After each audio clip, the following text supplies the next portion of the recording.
If you're wondering which thriller books to pre-order or which ones you should have on your radar for the next 3 months, then hello, welcome back to Francesca's Books. My name is Francesca, these are my books, and here we talk about all things thriller books. And today I'm going to be giving you a step-by-step guide on which thrillers you need on your radar. I have upped the setup a little bit. I've brought my comfy reading chair over because I'm thinking if you guys are on your sofas like chilling out watching my YouTube videos, then we can all be comfy here. So I've got 12 thriller books that I'm going to tell you about coming out in the next few months. They're all by authors that I've read before and really highly recommend. So these are like the it books for the next few months for me. I'm going to try and get my hands on a copy as many of these as possible, but at the moment I only have one in physical form. But I have requested physical copies and digital copies so I can hopefully give you guys a review of them before they come out. Also, if you want to see what I'm reading in real time, you can always check out like my Instagram, Goodreads, TikTok, etc, etc. And if you enjoy this video, do not forget to like and subscribe. So I'm going to tell you about them in order of release date. We are currently in April and these books span from May to August. So without further ado, let's go. The first book coming out on May 6th is The Tenant by Freida McFadden, and Freida's been a little bit of recent years. However, are we going to still read her new release? Absolutely. In the last year alone, she has released The Teacher, The Boyfriend and The Crash, all of which I actually have enjoyed, like to some level. They're just not like as good as the classics, I feel, in my humble opinion. So The Tenant is set in New York City and it follows our male main character this time, which is quite rare for Freida McFadden, and he is the vice president of a really big marketing company until he gets laid off and he's thinking, I seriously need to make some extra money in the meantime. So he lives with his fiance in a really nice townhouse and decides to rent a room out to somebody and just like get a little bit of extra cash. And as you can imagine in a Freida McFadden book, the tenant is, or is she? We don't know. So he finds Whitney, she moves in, but then there's all sorts of strange noises, strange smells. People are like coming up to him like, what is going on? I haven't actually seen any reviews of The Tenant so far, which is strange considering it comes out in 3 weeks. Maybe they're just waiting closer to release date to send out physical copies to like bookfluencers. I don't know. Either way, I'm hoping for a copy, guys. In her more recent releases, she is trying different things every time, so I'm quite excited for this. I'm always open-minded going into Freida books, and I'm just like, every time I'm like praying I love it. Like, I want to love these. I want to give it a 5-star. Then next up is a brand new release by one of my current obsessions, Andrea Mara. So on May the 8th, It Should Have Been You is coming out. This author always writes like small town, domestic, thriller style books, which I'm very much enjoying. So this follows our female main character, and she's just written out a text for her sister about loads of gossip that is going on in the community, and instead of sending it to her sister, guess who she sends it to? All of them.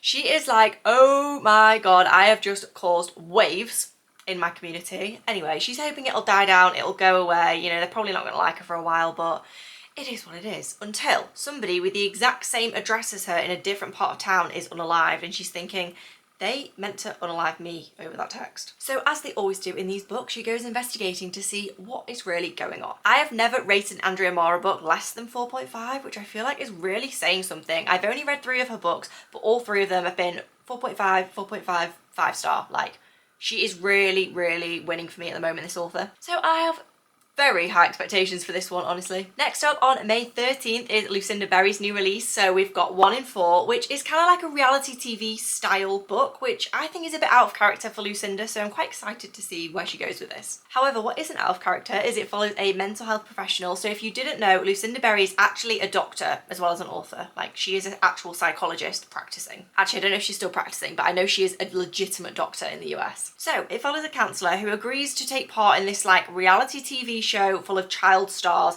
and kind of go through a therapy or addiction journey with them. To be honest, I feel like before reading this, I'm not really going to have a good grasp on actually what it's about because the synopsis was a little bit vague, probably intentional. So she's doing this reality TV show, and then of course, someone is unalived, and she's thinking this probably was just not a good idea. Like, it didn't feel like a good idea, and it's probably still not a good idea. Oh, and did I mention this person is unalived while the cameras are literally rolling? Then on June the 5th, We Live Here Now by Sarah Pinborough is coming out, and I've read Behind Her Eyes by this author, and that is the only book I have read. But you will know if you've read this book that that twist is some of like the best ever. So she is a thriller author, but some of her books do include like a paranormal element, so I'm going to caveat that before we dive into what this book's about. So we have a married couple, Emily and Freddie, and Emily is involved in a really bad accident, and she's like, it's time to move out the city, like, let's go and live in the countryside and just try and have some sort of quality of life. And by the sounds of it, this is the kind of accident that's like actually physically impaired her. So she's already like medically not in a great place. They move to this house and then she starts sensing some sort of eerie presence. But she's already medically fragile, so when like books fall off shelves and floorboards creak, she's thinking, is this me? Like, what is happening? And then on June 10th, we've got Kill Your Darlings by Peter Swanson. I really, really like this author. I've not managed to read as many of his books as I would like, but The Kind Worth Killing was absolutely up there for me. And I also really enjoyed his novella, The Christmas Guest, in Christmas 2024. It was a standout. So I was very excited when the publisher reached out with an advance copy for me. It is literally on the way now, and you best believe as soon as that lands, we're gonna read it. So this is quite an interesting concept. You've got your classic husband and wife, and they've been married for 25 years and they have a son and everything is fantastic. Aside from the wife wants to unalive the husband. Sounds kind of typical, but stay with me. We then go back through their timeline of 25 years to work out exactly why she wants to unalive him. So something happened when they were in their 20s and the timeline is going backwards to get to that point. So it starts like 20 years of marriage, 15 years of marriage, and then like goes back. And I just love stories that change up the narrative like this because it gets so repetitive when you're reading about like husband and wife domestic thrillers. Like spins like this makes a book so much more memorable for me. So I imagine we only find out this horrible thing that they supposedly did in their 20s like towards the end of the book, and then we're kind of guessing as we go. Next up on June 12th is With a Vengeance by Riley Sager, and I am so, guys, I'm so nervous for this book. I really am. I adore Riley Sager. I've done a full wrap up of his entire backlist, but Middle of the Night, his last release before this one, just didn't hit the same for me. And then I've looked at some of the advanced reviews on With a Vengeance and we're getting similar vibes, so I'm just fingers crossed that I like it. Like, it doesn't matter what the general consensus is saying, like, I just want to have a good time. So this time Riley Sager is taking us on a train Murder on the Orient Express type story. We have our female main character Anna, who has lured like 7 specific passengers, all from her past, onto this train for a supposed like luxury experience, but really she just wants to teach them a lesson about something they did 20 years ago.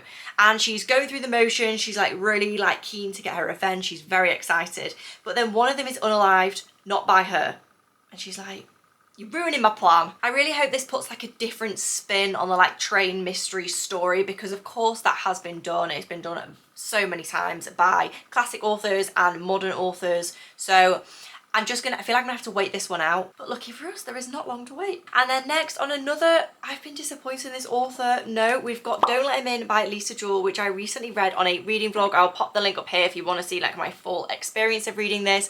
But this comes out on July 3rd, and it just didn't hit the same as other Lisa Jewell books for me, but I'm still including it in this list because obviously reading is a very subjective hobby, so you may very much enjoy this. So I'm going to tell you the reasons why I wasn't a fan, and then you can see maybe if they're important to you or not. But first, this follows a guy who is unalived, and then his friend comes onto the picture and tries to look after his wife, and then there's another point of view of a guy who is pretending to be a wealth manager to try and trick someone. And listen, it's all very complicated, if I'm being honest. There is a lot of characters, a lot of plot points, a lot of point of views. It was just too much for me. Like, there was too much going on. I feel like this book was trying to be everything at once. I mean, it's very floppy. However, I will say Lisa Jewell's prose is phenomenal. Like, her writing's really easily digestible. It's just too much in the actual narrative, if that makes sense. This is also definitely on the longer side. So we're talking like 450 pages. Which of course for a thriller book is quite a lot. However, I'm not putting you off buying this because Lisa Jewell is a fantastic author, and as a person as well, she's also wonderful. I've met her a couple of times and she is a brilliant author. She's a brilliant person. So I'm not saying don't buy it, I'm just saying maybe manage expectations in terms of like what type of thriller you think this is going to be, because I feel like if I knew this was going to be like domestic noir, I may have enjoyed it more, and I'd have probably read it at a time when I'd read like multiple fast-paced thrillers and then wanted something a bit more like suspense. I don't know. And then next up, from the author of The Quiet Tenant, we've got Our Last Resort by Clemence Miquelon, which is coming out on July 8th. The Quiet Tenant is the only book I've read by this author, and I believe it was her English debut. So she's natively French, and French is her first language, but she wrote this book in English, of course, and it was incredible. And I was like, how is someone writing this well when it's not even your first language? Like, honestly, a girl can dream. So I of course wanted to support with her next release, and this one sounds a little bit different. It sounds kind of like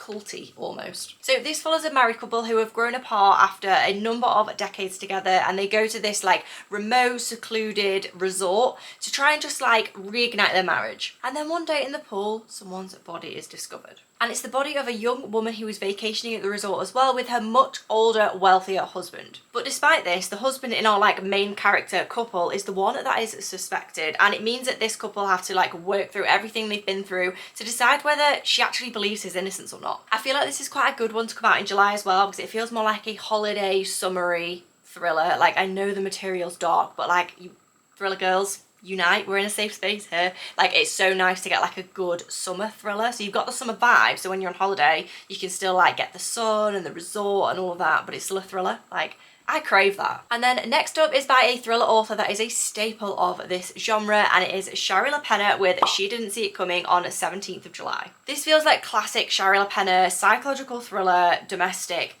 hell, of course. And it follows a dad who goes to pick up his daughter from daycare after the wife of the couple like just didn't turn up to pick her up, and he's like, well, it was your night, like why aren't you picking her up?